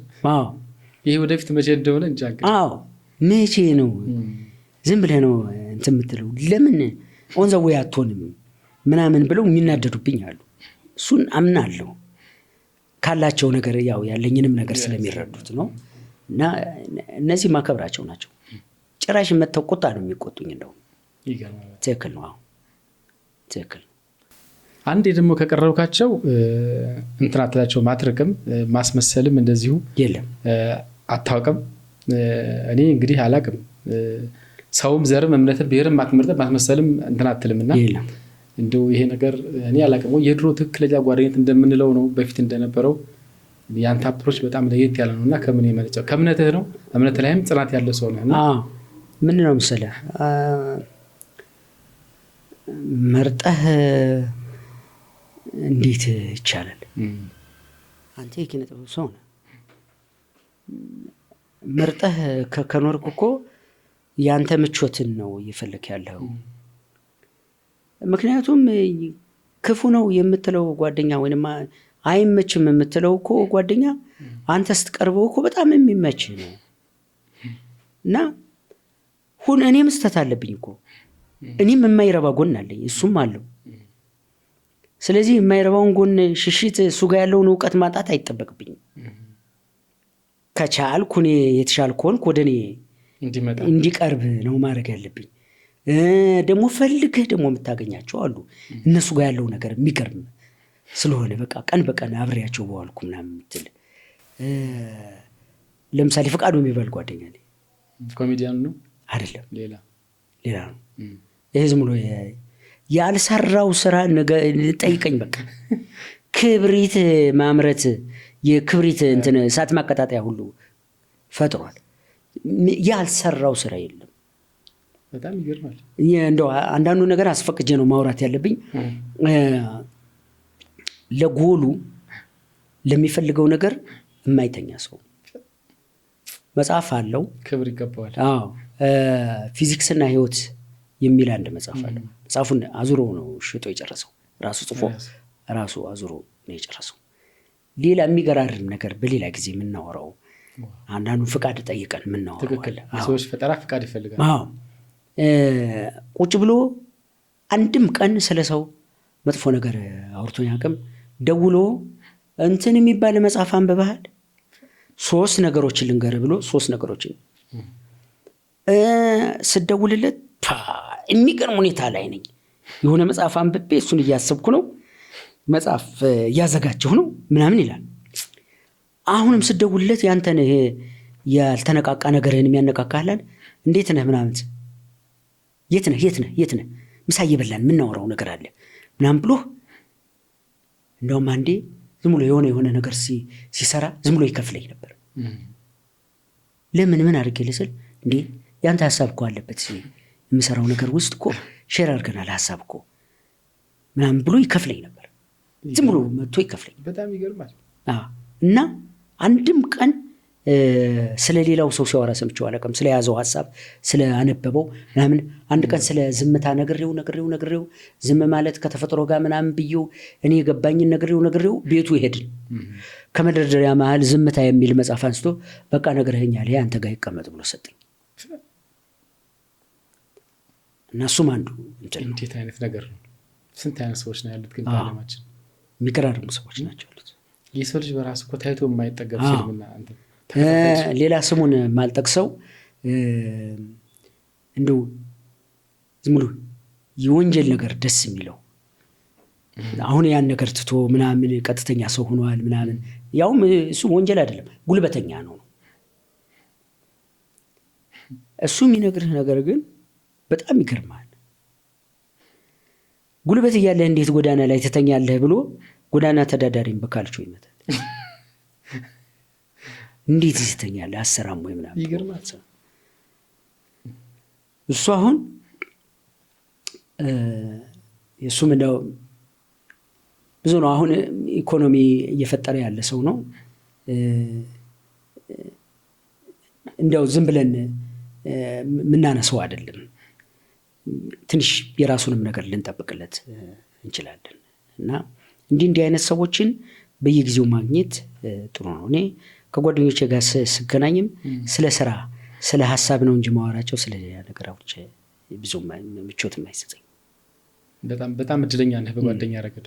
ብዙ እድለኛ ነህ። እና ያው መቼም ሰዎች ጥሩ እንዲሆኑልህ ኦኬ። የተረፈልኝ ጋር እኔ የተረፈ ደውዬለት አላውቅም። እሱ ግን ዝንታለሙን ሲደውል ለምን አትደውልልኝ ብሎኝ አያውቅም። በቃ ጓደኝነቱን ነው እሱ ራን የሚያደርገው። የራሱን ፓርት ነው የሚኖረው። የራሱን ፓርቲ የራሱን ነገር ነው የሚኖረው።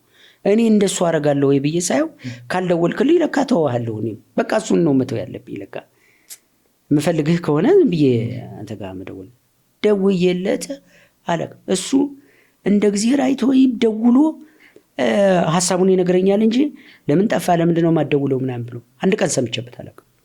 እንዲህ አይነት ሰው አለ ማለት ነው። አዎ የሚገርመኝ እሱ ነው። ከዚህ ብዙ ነገር እንማራለን። በጣም አዎ ሰው እኮ ደውለንም አንዴ ስልኩ ቢዚ ከሆነ ሁለተኛ ካልደወለልን እኛ ማንደውል ሰዎች ነን። አሁን ያለን በጣም ሰለቸን ነው። ስልቹ ሆነናል በተፈጥሮና ግን ህይወትን ደግሞ ልክ እንደዚህ የሚኖሩ ደግሞ ሰዎች አሉ። በቃ ተረፈ እውነት ክብር ይገባል። እኔም እንደዚህ ከማይክ ውጭም አንዳንድ ነገር እንደዚሁ ስንጫወት የሰማሁት ስላለ በጣም ደስ ይለኛል። ብዙ ነገር አለ። በጣም እድሜና ጤና ይስጥልን። ያው እንግዲህ ተረፈ ይቅርታ ያው ለሌላው የሚጠቅም ከሆነ ሀሳብ ዝም ብለህ ስምህን አንስተናል። በጣም ከአንተ ጋር ይቸው በጣም ከገረመኝ ነገር አንዱ መሀረብ ትይዛለህ።